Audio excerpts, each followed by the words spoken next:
PTF and JK back with you as we've been doing the last several weeks. We're going to be looking at some first racing stuff, both on the podcast side, in the Money Players podcast, wherever you get your podcast, and of course on the In the Money YouTube channel. Make sure you subscribe to that YouTube channel. We also have YouTube exclusive stuff.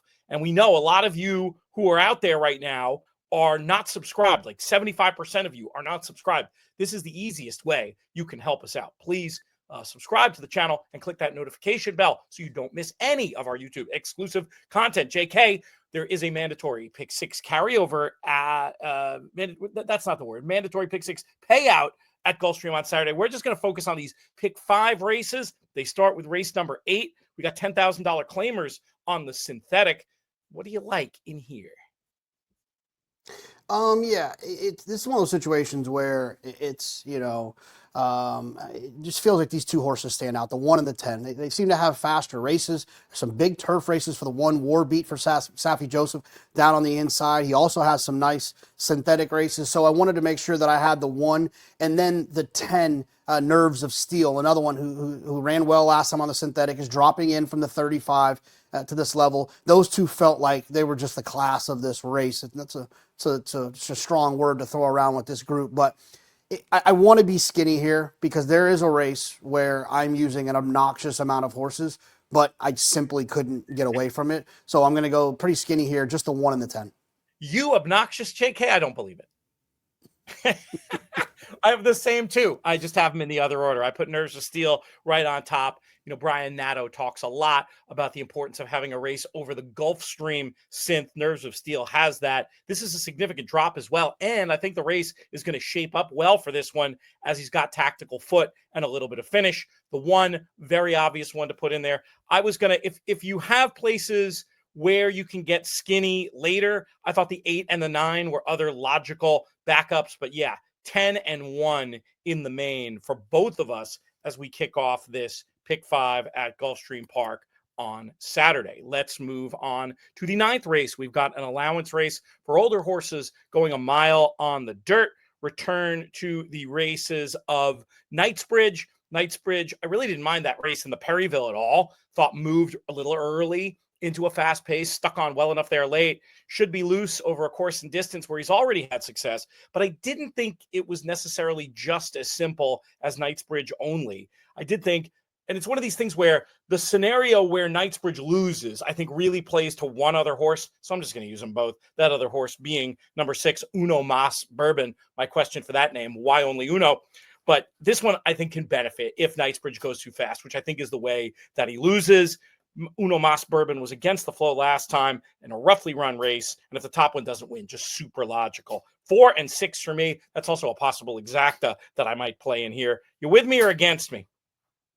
Ice cold to Knightsbridge. It's one of those things where it checks a lot of boxes.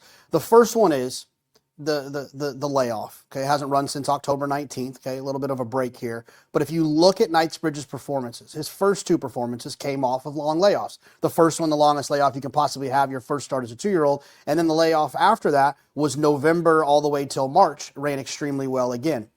The other thing is his 2-year-old figure. He's got a 2-year-old figure that is as good or better than what other horses have been running. He's got a 3-year-old figure as good or better. And he's got another 3-year-old figure that even takes another step forward. I think now as like a grown-up 4-year-old, he's going to run even better in here. I like the draw. I like the Lasix getting back on. I like everything about Knightsbridge. Ice cold.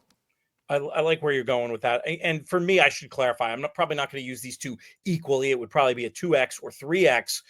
But I do think that there might be enough value in Uno Mas to leave that horse in at least for a penny. But yeah, Knightsbridge does, as you say, tick a lot of the boxes. And it's a horse I've kind of always liked. Let's go to race number 10. We've got an allowance for fillies and mares going a mile and a 16th on the turf. JK, we'll keep it with you. Yeah, this is the race where I have no idea. They all look the same. They all, within their last 3 races, have a race that looks just as good as the other. You could look at 2-back for Gilded Edge. You could look at, 4-back for Princess Bettina. You could look at 2-back, 3-back for Starship Agenda. I'm going to use as many as I possibly can. I had a single in the race before. I have a single A in the next race. I'm going to try to use the all but 2, I believe. 1, 2, 3, 4, 5, 6, 8, 10, 11, 12. 1, 2, 3, 4, 5, 6, 8, 10, 11, 12, no 7, no 9. I don't need those.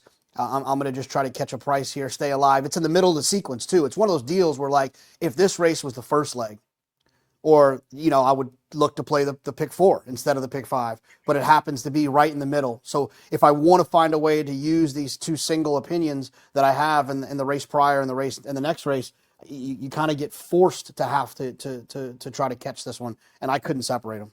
I don't know why, but somehow the all but 2 doesn't bother me nearly as much as when you do the old all but 1, thus breaking the rule from Mike Maloney's betting with an edge. I'm kind of down with your approach here. I never really talk about 4 horses. This is a race where I wanted to talk about 4 horses. So in that sense, we're very, very similar. I did make a top pick of Gilded Edge. I thought just had a real shot to be the best closer. And I like it when they're wide several races in a row and then they draw inside. Mirage got to know her a bit last time, was wildly against the flow there too. That was up in class and now back at the condition. Should be plenty of pace and ought to be a price. Starship Agenda, another horse to me, a closer with some back races, should be a price I need in there. Brutal Post for the 12. Hello, Hollywood, but maybe can work out a trip looking at the Timeform US pace map, getting back to what's probably the better surface. Brian's educated guess on the price for this one, 9-2 on the morning line, is not overly appealing, but this struck me as one that could get lost in the betting and would be a solid include on the A line in picks. And then the 4, Candy Gray, has a chance to be the best speed and is an improver I definitely want to keep on side. I'll go with those 4, consider backing up if I can with some of the others you mentioned. We are in agreement that one is absolutely wide open. Let's get to the stakes action. Grade 3, Royal Delta, going 1 mile and a 16th, and we've got a field of 11 here. This was another I struggled to narrow down too much, JK. Grand job to me. I did make the top pick, an obvious top pick and potential press. Clear best speed, among the best numbers, and I like the combination of early foot and finish. The question is the distance, but I don't think it's going to be a problem for Grand Job particularly, but I'm concerned enough that I do want a couple others. The 6, Riding Pretty, going to be tested for class for sure, but it has some strong figures on the dirt. No hope trip off the bench last time, and I just thought Grand Job had an opportunity to outrun her odds. And then I've always been, I know you do this sometimes, so you won't judge me, but I've always been a fan of number 11, Neon Icon, just like even back since the debut run. And I thought, last race wasn't great, but did make a little middle move. This is an easier group on balance. I was just going to keep in. I didn't want to have to look at myself in the mirror if Neon Icon beat me here. 8, 6, and 11. Where do you lie? Yeah, I'm going to just single the 8, as a single A, Grand Job. I'm one of those types that believes that a 1-turn mile is more of a stamina test than a mile and a 16th. And sometimes, depending on how and where and it's run, the mile and the 8th. And this is something from sitting next to champion jockeys like Richie Migliori and asking these guys what they think about this thought. But like really, it's that, for new listeners, I'm sure other people have heard us say this. In a 2-turn race, there's an ability to slow down going into the first turn, so Sure. You're not using nearly as much energy. But on a 1-turn mile, you get that whole backstretch. You're just running. And then when the running starts, you're into the turn, you never really get a breather. And I think sometimes those can be more of a stamina test even than a mile and a 16th, especially depending on how they're run. So Grand Job to me, I'm not concerned about the layoff.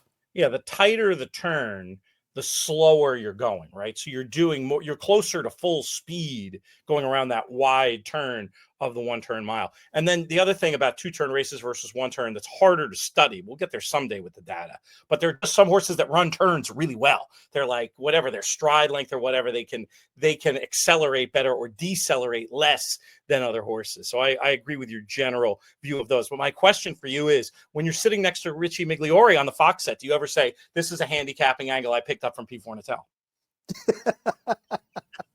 I'm going to guess not. Let's continue. I feel like if there's something that I clearly stole from someone, I will say it on air. Although it is to a certain extent frowned upon sometimes, because the idea is that you're saying something about someone that no one knows who they are, it can be confusing to someone. Sure. Like, oh, well, Pete always says, yeah. They're like, what? Who's Pete? Yeah. I think you got the name checking in the money. You can probably get away with at this point from time to time. I wouldn't abuse it. Yeah, no Let's doubt. go. Let's go to the nightcap at Gulfstream. We've got this race number 12, 3-year-old maiden claimers at the $75,000 level. We're going to mile on the 16th on this turf. How do you want to cap this thing off, my friend? Yeah, I'm going to use 3 in here, and I'm going to try to beat this Chad Brown runner. I'm going to use 3, 7, 8 as A's, but I'll start with my story being about why I'm against the 2 governing party. This is the first one debut that was 16-1. Okay, now that was on the dirt, so it was an off the turf race, so that checks out. Then still only 5-1, 4-1 in the next 2 starts, and no real excuse. Ran 3rd and 4th. Then comes back in off of a short little break, 5-1, and just isn't there again. I just don't think this horse is very good. And I think that when you see that CC Brown, people get excited. They want to bet. They know they're running on the grass, thinking that somehow that there's some sort of a jet pack that comes along with the trainer connections. He's got good ones. I just don't think this is one of them. I'm going to go with the 3, Culpa, who gets the Lasix, has been right there for Safi Joseph. The 7, Papa Golf, who puts the blinkers on and has some tactical speed for Johnny and Todd. So we'll be close. We'll be in position. And then the 8.